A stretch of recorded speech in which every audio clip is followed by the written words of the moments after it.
وصلى الله وسلم وبارك على نبينا محمد وعلى آله وصحبه وسلم تسليما كثيرا إلى يوم الدين. سبحانك لا علم لنا إلا ما علمتنا إنك أنت العليم الحكيم. اللهم علمنا ما ينفعنا وانفعنا بما علمتنا وزدنا علما وهدى. أما بعد أيها الإخوة الأحبة، السلام عليكم ورحمة الله وبركاته. إلهي سبحانه وتعالى أيام هذا وبن مسكله سبحانه وتعالى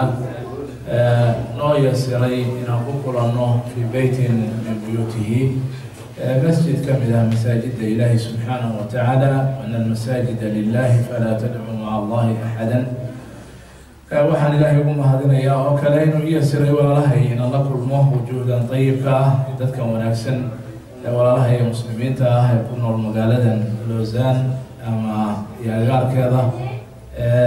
dalkan Switzerland. ilaahay subxaanahu wa tacaala fadligiisa weeye. saaka aroortii ayaan ka soo safray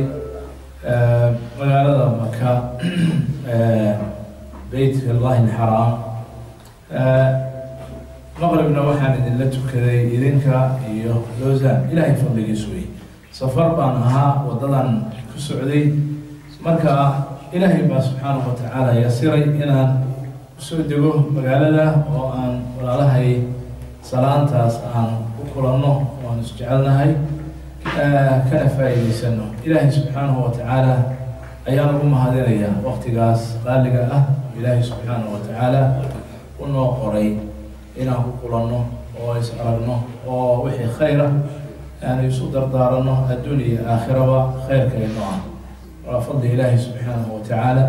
ilaahay subxaanahu wa tacaala ayaan ugu mahadinayaa. waxaana ilaahay subxaanahu wa tacaala ka baryayaa inuu dhammaanteenba nooga dhigo miisaanka xasanaadka, inuu ilaahay subxaanahu wa tacaala noo saaro, nagu kordhiyo yowma laa yanfacu maalun walaa banuun ilaa man ata allaha biqalbin saliim. kelimadayda waxaan jeclahay ilaahay subxaanahu wa tacaala aayaadkiisa iyo kitaabkiisa hanuunka ilaahay uu ka dhigay, caafimaadka ilaahay subxaanahu wa tacaala uu ka dhigay, nuurka iyo iftiinka ilaahay subxaanahu wa tacaala uu ka dhigay, inaan aayado ka mid ah aan hoos harsanno oo isla eegno oo ka faa'iidaysano anwaartooda, nuurkooda iyo iftiinkooda. alaa ilaahay subxaanahu wa tacaala qur-aan kariimka ah wuxuu ilaahay ka dhigay kitaab hanuun buu ilaahay ka dhigay, wuxuu ilaahay ka dhigay nuur iyo iftiin. wuxuu ilaahay subxaanahu wa tacaala kitaabun anzalnaahu ilayka litukhrija annaasa min adulumaati ila annuuri biidni rabbihim ilaa siraati alcasiizi alxamiid. ilaahay wuxuu leeyahay kitaabka waxaan kugu soo dejinay dadka in kaga saarto mugdiga ay ku jiraan, iftiinka ugu saarto. kitaabka qur-aanka ilaahay wuxuu usoo dejiyey inuu bani aadamka oo dhan ka saaro mugdiga ay ku jiraan. muxuu yahay? waa mugdigay ku dhasheen oo kaleeto, uurka hooyadood. ilaahay subxaanahu wa tacaala fii dulumaatin halaath uu ilaahay ku abuuray bani aadam. markuu ilaahay subxaanahu wa tacaala dulumaadka waxaa ka mid ah mugdiga cilmi la-aanta, aqoon la-aanta, diin la-aanta. waxaa ka mid ah kufriga iyo jahli. waxaa ka mid ah ilaahay subxaanahu wa tacaala wuxuu ku tilmaamay shirkiga, bidcada, aqoon darrada. waxaasoo dhan waa dulumaad, mugdiyo weeye. dulumaatun bacduhaa fawqa bacdin. ilaahay subxaanahu wa tacaala wuu ku tilmaamayo in dulumaadka laga saaro mugdiga jahliga, mugdiga kufriga, mugdiga shirkiga. waxaasoo dhan inta laga saaro in islaamka iyo nuurka iyo iimaanka iyo qur-aanka oo kulligood wada nuur ah in loogu bixiyo baa kitaabka ilaahay kusoo dejiyay. marka kitaabkao dhanba waa nuur,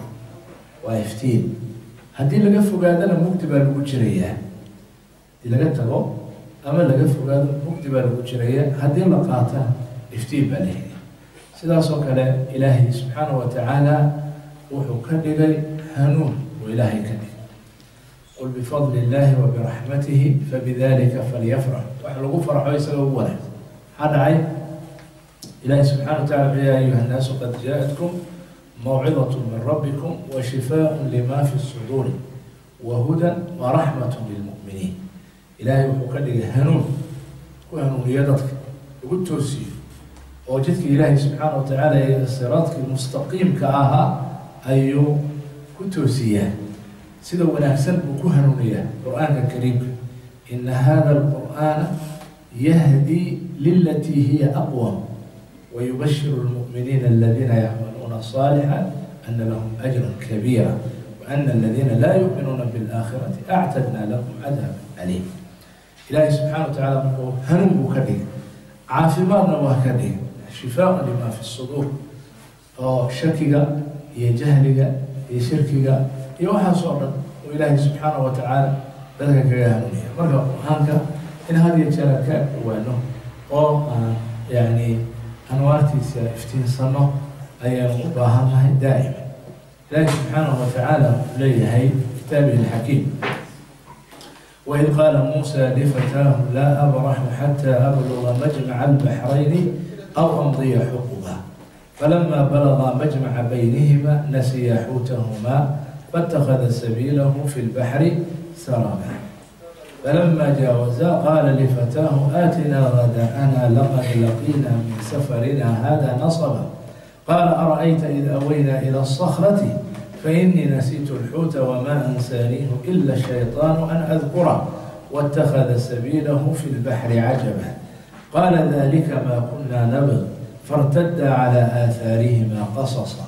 فوجد عبدا من عبادنا آتيناه رحمة من عندنا وعلمناه من لدنا علما قال لهم موسى هل أتبعك على أن تعلمني مما علمت رشدا قال إنك لن تستطيع معي صبرا وكيف تصبر على ما لم تحط به خبرا قال ستجدني إن شاء الله صابرا ولا أعصي لك أمرا قال فإن اتبعتني فلا تسألني عن شيء حتى أحدث لك منه ذكرا فانطلقا حتى إذا ركب في السفينة خرقها قال أخرقتها لتغرق أهلها لقد جئت شيئا إمرا قال ألم أقل إنك لن تستطيع معي صبرا قال لا تؤاخذني بما نسيت ولا ترهقني من أمري عسرا فانطلقا حتى إذا لقيا غلاما فقتله قال أقتلت نفسا زكية بغير نفس لقد جئت شيئا نكرا قال ألم أقل لك إنك لن تستطيع معي صبرا قال إن سألتك عن شيء بعدها فلا تصاحبني قد بلغت من لدني عذرا فانطلقا حتى إذا أتيا أهل قرية استطعما أهلها فأبوا أن يضيفوهما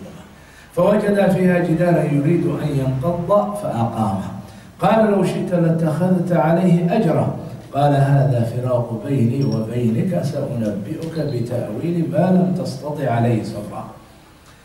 أما السفينة فكانت لمساكين يعملون في البحر فأردت أن أعيبها وكان وراءهم ملك يأخذ كل سفينة غصبا وأما الغلام فكان أبواه مؤمنين فخشينا أن يرهقهما طغيانا وكفرا فأردنا أن يبدلهما ربهما خيرا منه زكاة وأقرب رحمة وأما الجدار فكان لغلامين يتيمين في المدينة وكان تحته كنز لهما وكان أبوهما صالحا فأراد ربك أن يبلغ أشدهما ويستخرج كنزهما رحمة من ربه وما فعلته عن أمري ذلك تأويل ما لم تستطع عليه صبرا شاكداس عجائب كبضان إلهي سبحانه وتعالى وعوصر في سورة الكهف سورة ديار بضان عجائب بضان دور قصة إلهي سبحانه وتعالى وقوة رمي قصوين كقرآن كنا ووضع عجائب بديه قصوين كقرآن إلهي سبحانه وتعالى قيب بضان أي قرآن وحكده قصص فاقصص القصص لعلهم يتفكرون إلهي سبحانه وتعالى قصوين وحاكو جرى عبر وحاكو جرى عبر قادش وحاكو جرى دروس وحاكو جرى علمي حكمة وحاكو جرى تاريخ بني آدم تاريخ يسيره سؤال سي أمضوه النولاج إلهي سبحانه وتعالى رسوشي وصو دري إيا ضدك سيدي أولا غمين حق يا باطلكو سيدي يسو لك دابي جرى hirdintii ka soo dhexaysay taariikhda dheer baatilku sida mar walba uu ugu dambeyn jiray cirib xumo xaquna ugu dambeyn jiray ciribta wanaagsan iyo guusha mar walba marka u dambaysa dadka muttaqiinta ah ee wanaagsan ee ilaahay adeeca iyo dadka faajiriinta ah ee dhaalimiinta ilaahay ka baxay amarkiisa had iyo jeer sida loolanka iyo dagaalku uga dhex ognaan jiray sida xaq iyo baatilka dagaalku uga taagan yahay in baatilkuna uu leeyahay dad taageera oo bani aadamka ka mid xaquna uu leeyahay acwaan iyo taageerayaal xaqa taageera labadaasna ay oo dagaalku had iyo jeer ka ogay waxaasoo dhan oo ilaahay qur-aanka kariimka ah kaga sheekeeyey inaan kaga cibro qaadano oo aan qisooyinka ka qaadano xikmad iyo cilmi iyo nuur iyo khayr ku jira midda labaad qisooyinka qur-aanka ama sheekooyinka qur-aanku ka sheekeeyo ma aha sheekooyin riwaayaad iska mala awaal ah ama khayaal ah oo fiction ah oo aan waxba ka jirin ee qofku u qoray oo la riwaayadeeyey keliya maaha waa sheekooyin xaq ah waa sidii wax u dhaceen oo xaq ah naxnu naqusu calayka naba'ahum bilxaq ule ilahi subxana wataala ma aha sheeka wax laga tegey wax laga hilmaamay waa sheeka adigoo daawanaya sidii wax u dhaceen xaqa ahaa ilaahay subxaanahu watacaala uu ka waramayo taasuna waxayna tusinaysaa inay tahay kitaabka qur-aanka taariikh haddii loo baahdo bani aadamku wuxuu soo maray taariikhda ugu xaqiiqsan waxaa laga helaa qur-aanka kariimka qofkii aan garanayn qur-aanka kariimka taariikhda bani aadamku soo maray waxba kama ogaa waa iska mala awaal iyo sheekooyin bani aadamku ay qoreen buu haya laakiin tii dhabta ahayd xaqiiqda ahayd ee laga warramay xaqa ahayd ma hayo sidoo kale cilmi baa ku jira oo duruus iyo xikmado qisada inta la sheegay qiso un iska sheeg ma aha waxaa ku jira xikmad iyo cibra ku jirta laqad kaana fii qasasihim cibratu laakiin cibradaas waxay qaataan liuli albaab dadka ilaahay caqliga siiy dadka ilaahay fahm iyo garashada ilaahay subxaanahu watacaala uu siiyey ayaa cibradaas ka hela oo ka qaata oo kuwaana qaata oo wax ku xusuusta marka qisadan waxay ka mid tahay qisooyinkaas ilaahay subxaanahu watacaala uu noogaga sheekeeyey qur-aanka kariimka suurad cadiima weeye oo ka sokow suuradaha qisooyinka ku yimi yani fadli gaar ah baa kusoo aroor oo nebigu calayhi salaatu wasalaam leeyahay oo inaga maalinta jimcadaasna qofkii akriya suurat lkahfi maalinta jimcada nuur ayaa ilaahay subxaanahu watacaala u iftiishaa isagay ilaa qiyaamaha inta udhexaysa waa ajar aada fara badan waayad kale waxaa kusoo aroortay nuur ayaa loo isdaaraa isaga jimcada ilaa jimcada kale waxaa kale oo kusoo arooray xadiiska nabigu calayhi salaatu salaam leeyahay qofkii akriya horaankeeda waayad kale gada aayadaha u dambeeya ilaahay wuxuu kaga nabadgeliyaa dajaalka ayaa ilaahay kaga nabad intaas uu kusoo arortay oo fadliga suurat lkahfi magaca waa qiso ka mida qisooyinka suuradda kusoo arooray oo waa godka kahfigu waa godka marka nabiga calayhi salaatu wasalaam markii uu maka joogay ayaa niman ayay dirsadeen nimanka quraysh sida la sheegay asbaab soo dejinta suuradda kadibna yuhuud bay u tageen yuhuud ayay marka waxay weydiiyeen war idinka kitaabo hore wax ka oqoon jiray ninkan hadda annaga nebinimada noo sheeganay bal noo sheega waxyaale aan weydiin oo ku imtixaano waxyaala aan ku imtixaano inuu run sheegayo iyo inuu been sheegayo markaase waxay ku yidhaahdeen waxaad weydiisaan arrimo aan dee dadka kaleeto ogaan karin oo ah kow niman dhalinyaro ah oo god galay oo muddo dheer ku jiray qisadooda iyo sheekadooda bal weydiiye hadduu idiin sheego sheekadooda sheego dee run buu sheegaya haddii kaleeto waxbaa ka dhegeysa waxaad kaloo weydiisaan nin adduunka maray labadiisa dacal mashriq iyo maqrib gees ilaa gees adduunka isu maray oo wada hantay oo boqortooyadeeda iyo mulkigeeda hantay ninka adduunka marayna weydiiya sheekadiisa waxaad kaloo weydiisaan ruuxda weydiiya saddexdaas su-aalood hadduu idinka jawaabo idinku run buu sheegayaa raaca haddii uu ka jawaabi waayo dee waa been buu sheegayaa iskaga leha marka maantaan haynaa bay dhaheen marka imtixaankii aan weydiin lahayn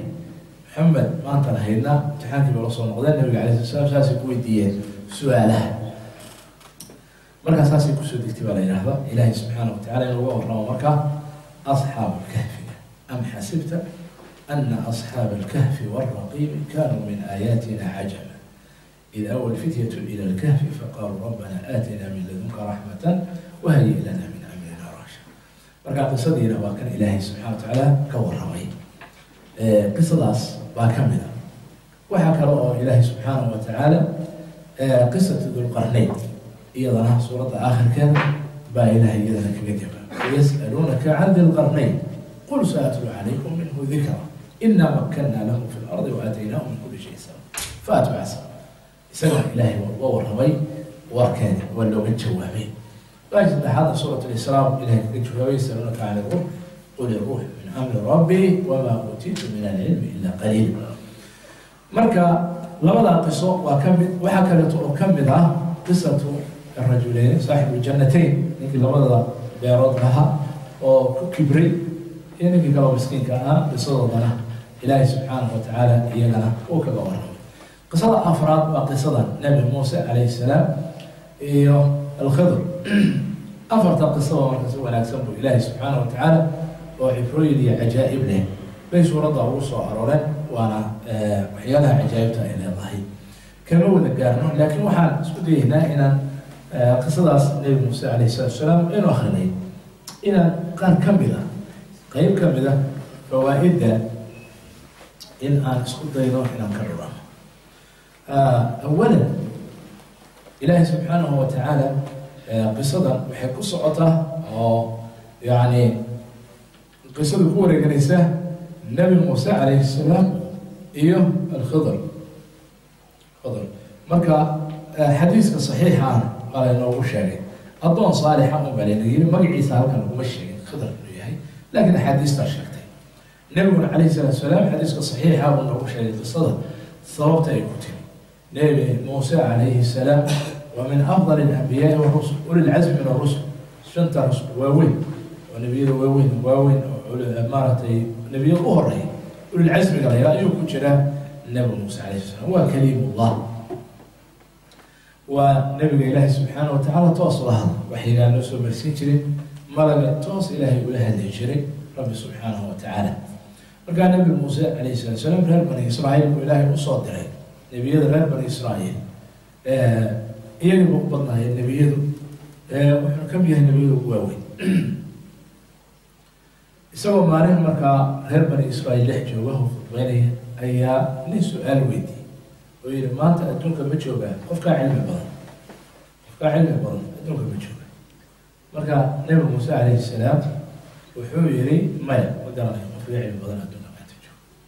marka arrinkaas waa lagu canaantay sida xadiisku uu sheegay وعنتي إلهي سبحانه وتعالى إنه أهلك وعلم وعلمك إلهي وعلم الله أعلم إذ كانت جوكته أما ويقراه لأن مو ذكر بكرامة دونك مركا إلهي سبحانه وتعالى وحكوه أضام هاي كم إذا أو كعلم الوضع أيام جوكه ميله بداية سؤال شاس سيدا وقت جوابه إنه markaa nabi muuse calayhi salaam jacaylka cilmiga iyo inuu cilmiga korarsado ilaahay subxaana watacaala deeqdiisa ah ayuu ilaahay weydiistay inuu ninkaa la kulmo ka cilmiga badan oo uu arday ku noqdo isagoo oo nebi min uli lcasmi min arusul ah kaliimullahi ah marka ilaahay subxaana watacaala wuxuu ku yidhi qaado kalluunka oo dimbiishi ku rido meesha uu kaaga lumo halkaasaad ku helaysa ninkaas markaa qisada yani xadaska waad garanaysaa say u dhacday laakiin ma rabno waxaan rabnaa xoog inaan saarno duruusta aan ka qaadanay markaa meeshii markay marayeen majmac albaxrayn ilaahay ku tilmaamay labada badood ku kulmaan halkaas ay meel xooga harsadeen kalluunkiibaa ka baxsaday halkaas markay ka tageen ayay ogaadeen kalluunkii inuu baxsaday meeshaas way calaamadii weyn marka ninkii meeshaan ka helaynay aan ku noqon meesha waa kusoo noqday ninkiina halkaasuu kula kulmay kadibna way israaceen oo halkaasuu ninkii ku weydiistay inuu cilmiga ilaahay baray oo wax ka baro ninkii shuruud buu la galay marka shuruud buu ku xiray oo wuxuu yidhi waa yahay inaa cilmiga iraacdo oo aad wax ka barato waan ogolahay laakiin waxba hay weydiin ilaa aan anigu kaa siiyo tafsiir iyo jawaab aan kaa siiyo hay weydiin waayahay markii horena waa fiftay wuxuu yihi cilmiga aad taqaano waa cilmi ka duwan cilmiga aniga aan aqaan cilmiga aan aqaana kuma sabri karaysid ilama socon kartid kuma sabri kari uma dulqaadan kartid markaasuu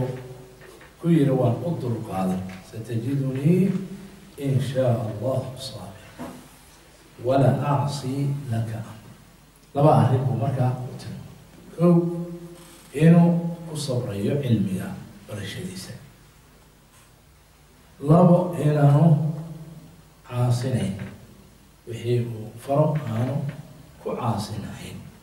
markaa sabirkana yani waxay tusinaysaa oo uu uga yani qaadanayaa afeefta cilmigan adigu waad ka cilmi gaaban tahay cilmi aad taqaana ma aha qofkuna waxa aanu aqoon ula yaabaa macnaha ma aha waxa kale inay qaldan yihiin laakiin isaga aqoontiisu arrinkaa ka gaabanta marar badan bayna dhacdaa oo qof baad arkaysa kula yaaban waxa aad sheegayso uu la yaabay leeyahay wadaad iyo waxa aad sheegaysa maxay adduunkii adduunkiiba waaba baaba'ay adiguna waxaad ka hadlaysaa waxaan loo joogin baad ka sheekeynaysa marka uu kula yaaban yahay uu kula cajaa'ibsan yahay sababtoo ah waxaa lagaa cilmigiisu inaanu gaarin heerkaas heer uu ku fahmo waxa kan sida ay u socdaan ama ay soo dhacayaan waa arrin mushaahadaho dadka culimada iyo dadka ardaydooda iyo dadka caamada iyo ka dhex dhacda arrin caama lidaalika ayuu ninka caalimka ay ku yiri ilama raaci kartid maxaa dhacay kuma sabri karaysid waxa aan samaynayo aqoontaaduna ma gaarsiisna may waan sabri waana ku adeeci oo joog dhoo oran maayo waayahay waxba hay weydiin ilaa aan anagu wax kuu sheego sidaasaa lagu heshiiyey waa hadbaxay xaaladii u horreysay markay dhacday oo doontii la fuulay oo doontii ninkaanu dilaaciyey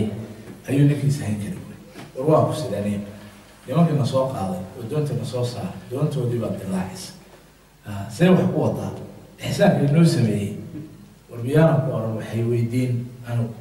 miyaana ku oran waxa aan aqaan ma taqaanid kumana sabri karaysa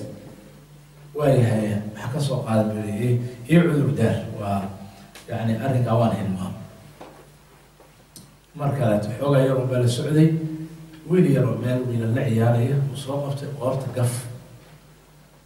war waa ku sida tanaaba ka darantii hore see wax yeeshay ma cunug yar oo ilma ah oo aan dembi lahayn oo waxba aan galabsan ayaa dishay arrin waxaad la timi yaab leh oo cajaa'ib oo dembi weyn ah ayada war miyaanan kuu sheeg waaba oo aanan ku dhahin waxba hay weydiin mana ku sabri kartid cilmiga aan anigu aqaan kuma sabri karaysa bis weeye mar dambe haddaan wax weydiiyo halkaasaa isugu keen dambaysa wey dama wada socon karaan laba xaaladood aan wada socon karan waa la soo baxay waa tii xaafadii la yimi tuuladii baa la soo bariyey waa la soo martiyey waxba waa la siin waayey waa la martisoori waa laga seexday arrin aan fiicnayn weeye martida waxaa weeye in la karaameeyo marka waa laga seexday waxay soo mareen idaar dunsan oo dhacaya oo leexisa wuxuuba ugu dhaqaaqay idaarkii inuu dhiso ninka oo toosi oo hagaaji warma dadkeena martisoori waayey oo inaga seexday oo almeena xataa wax u dhisayso ma tiraahdo waa dhisaya jidaarka laakiin lacag sii ama wax keen ama ajar keen ya ama shaqaayadii keen ama namartisoor ma shardisad نيو هالكاس سو كان دميستر صدح ده ريموت هالكاس يقول نبينا عليه الصلاة والسلام سيدا مركو شيء وحيد رحم الله أخي موسى ولكن موسى اللهم حارس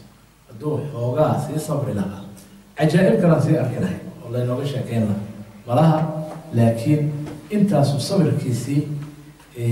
كو أكهضي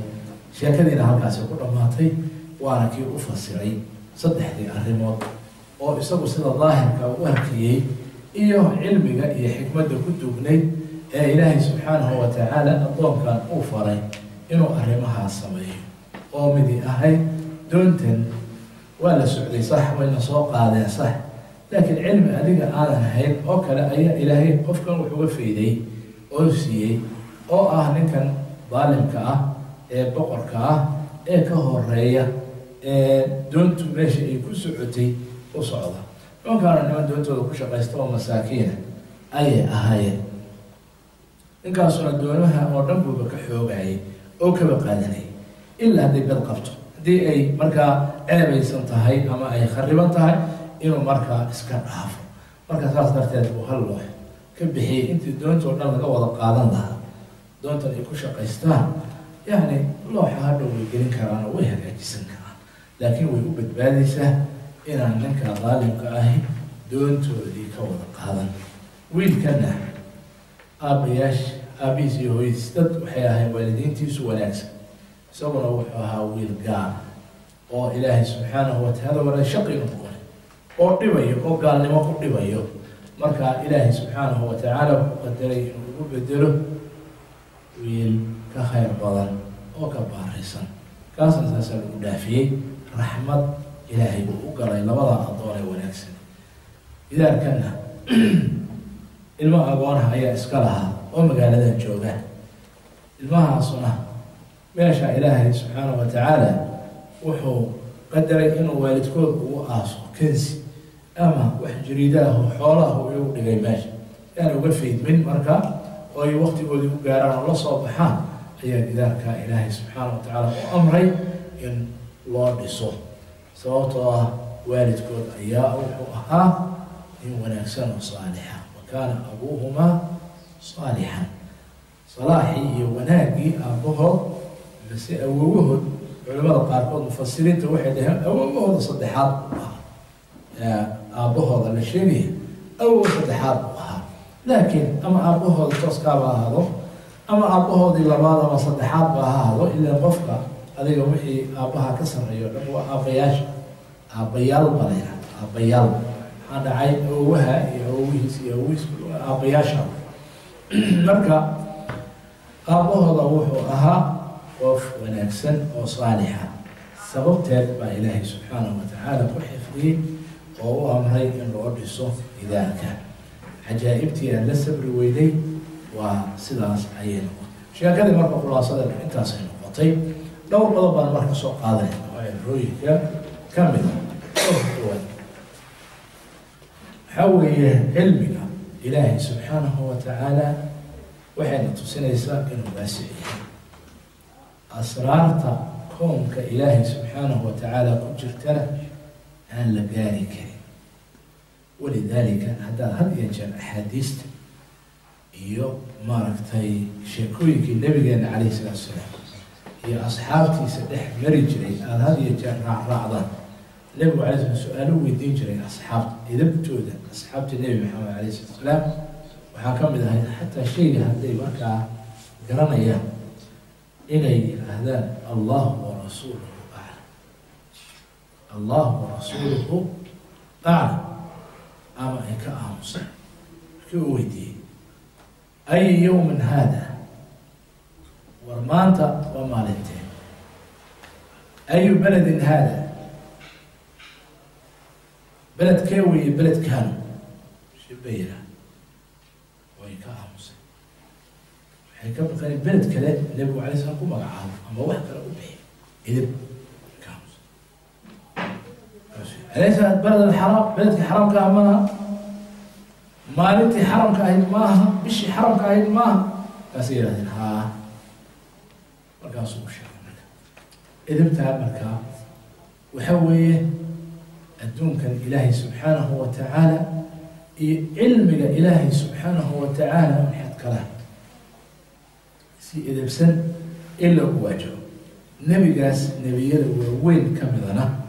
إلهي سبحانه وتعالى ساسوق تساليه ومركب علم وهي علم قال حق يسوع لو يديه ويري ما قرأ هيو إذا قاعد علم بدن الدنيا بتشوفته أي لا تصي حجائب تاس إيوه ما أكفوا بين وهرالي صح